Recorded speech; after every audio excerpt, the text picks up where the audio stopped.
भारतीय पुलिस किस तरह से आज की डेट में बर्बरता कर रही है और जो स्टूडेंट पीसफुली प्रोटेस्ट कर रहे हैं, जो कि हर नागरिक का फंडामेंटल राइट है।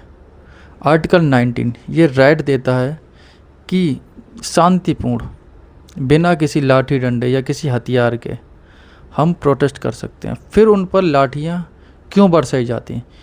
क्यों डीएम, एसडीएम या कोई मंत्री के आदेश पर पुलिस, उनकी अपनी भी तो कुछ गरिमा होगी, अपना भी तो कुछ उनकी पावर होगी, उसको न मान के स्टूडेंट के ऊपर या जो शिक्षक होते हैं वह आते हैं प्रोटेस्ट करने के लिए पीसफुली, अपने अधिकारों की मांग के लिए, नौकरी के लिए, उन पर लाठियाँ बरसाई जाती हैं। ये क्या है? आए दिन आप देखते हो कि थाने में झूठी एफआईआर लिखी जाती हैं, गरीबों का शोषण होता है, लॉकअप डेथ के मामले बहुत सारे आ रहे हैं, हिरासत में हत्याएं हो रही हैं। ये एनसीआरबी का डाटा कह रहा है। पुलिस हमेशा ज़्यादातर मामलों में गरीबों की सहायता नहीं कर रही है, वह अमीरों का साथ दे रही है, अमीरों की मदद कर रही है, किसी सत्ताधारी नेता के अंतर्गत आकर उनको लाभ पहुंचा रही है। ट्रैफिक पुलिस का मामला देख लीजिए, 150 रुपये के लिए क्या हाल हो रखा है।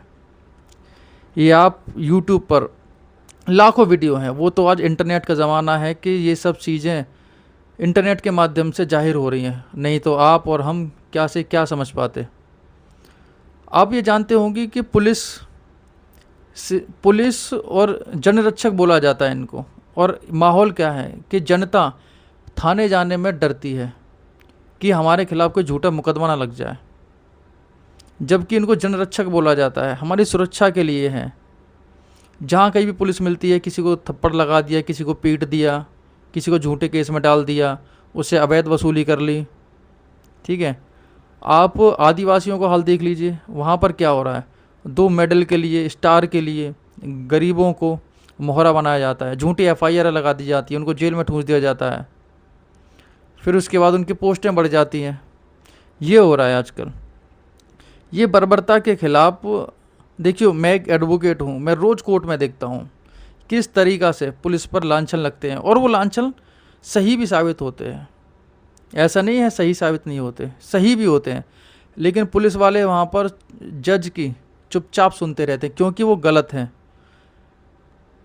फिर भी कुछ ईमानदार पुलिस वाले हैं जो ईमानदारी से ड्यूटी करना चाहते हैं, लेकिन उनको ईमानदारी से ड्यूटी करने नहीं दिया जाता।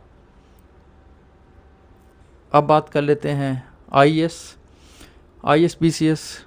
ये क्या कर रहे हैं? इनको आईएएस का कैडर मिल गया, उसके बाद ये करते हैं किसी टेंडर पास करने के लिए 100 करोड़, 200 करोड़, 300 करोड़ पास कर लिए।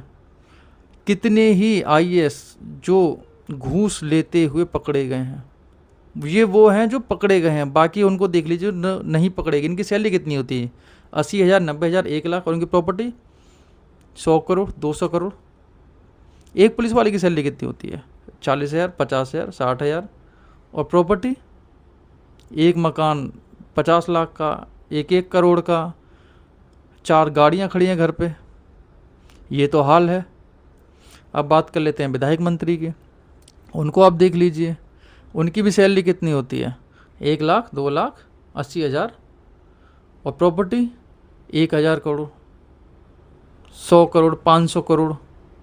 इतनी जनता का खून चूस के आप अपने एरिया के एक आईएएस का नाम बता दोगे? नहीं बता पाओगे। किसी एसएचओ का नाम बता दोगे? नहीं बता पाओगे। किसी सीईओ का नाम बता दोगे? नहीं बता पाओगे, क्योंकि वो ग्राउंड लेवल पे क्या आपसे मिलने आए हैं कभी? क्या आपके गली मोहल्ले में कभी आपके पास आए हैं? क्या आपका विधायक आपके पास आता है? क्या आपका डीएम, एसडीएम आपके पास आता है? क्या आपका सीईओ, एसएचओ या कोई किसी ने राउंड लिया आपके पास कि हाँ भाई आपके यहाँ व्यवस्था बिल्कुल ठीक है? कोई आता है? कोई नहीं आएगा। सबको अपनी जेबें भरनी है, सभी को अपनी जेबों से मतलब है पैसा। इनके बच्चे विदेशों में जाके पढ़ रहे हैं। मंत्री, ऊर्जा मंत्री, खाद्य मंत्री, वित्त मंत्री, शिक्षा मंत्री, पर्यावरण मंत्री, क्या इनको होश है? क्या जिनको ये पद मिला है क्या उसके हिसाब से ये काम कर रहे हैं? क्या वित्त मंत्री को होश है कि भारत की अर्थव्यवस्था की क्या हाल है? ऊर्जा मंत्री को होश है कि कितना पोल्यूशन बढ़ रहा है? शिक्षा मंत्री को होश है कि पेपर लीक हो रहे हैं? और गडकरी साहब इनको क्यों ही कहें, एथेनॉल मिलाकर गाड़ियों को सत्यानाश कर रहे हैं। क्या कहोगे इनके बारे में, बताइए आप। सभी के सभी को जेबें भरने से मतलब है। यहाँ पर धर्म के नाम पर एक दूसरे को लड़वाना, ये आता है इन पे। जाति के नाम पर, धर्म के नाम पर।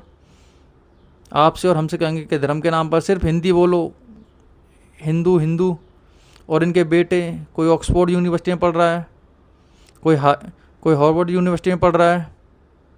सभी के तो बच्चे विदेशों में जाकर मज़े कर रहे हैं,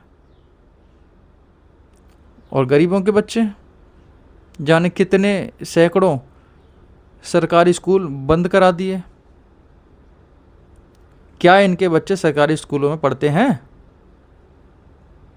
प्राइवेट स्कूलों की शिक्षा इतनी महंगी हो रही है, गरीब आदमी कहाँ से मैनेज करेगा, बताइए। क्या कोई विधायक, क्या कोई मंत्री किसी गली मोहल्ले में आके उसने कहा है कि हम शिक्षा फ्री कर देंगे, बताइए। तो पुलिस, एडमिनिस्ट्रेशन, IAS, BCS, कोई भी अधिकारी हो, मंत्री हो, विधायक हो, ये सभी लिप्त हैं भ्रष्टाचार में। धन्यवाद।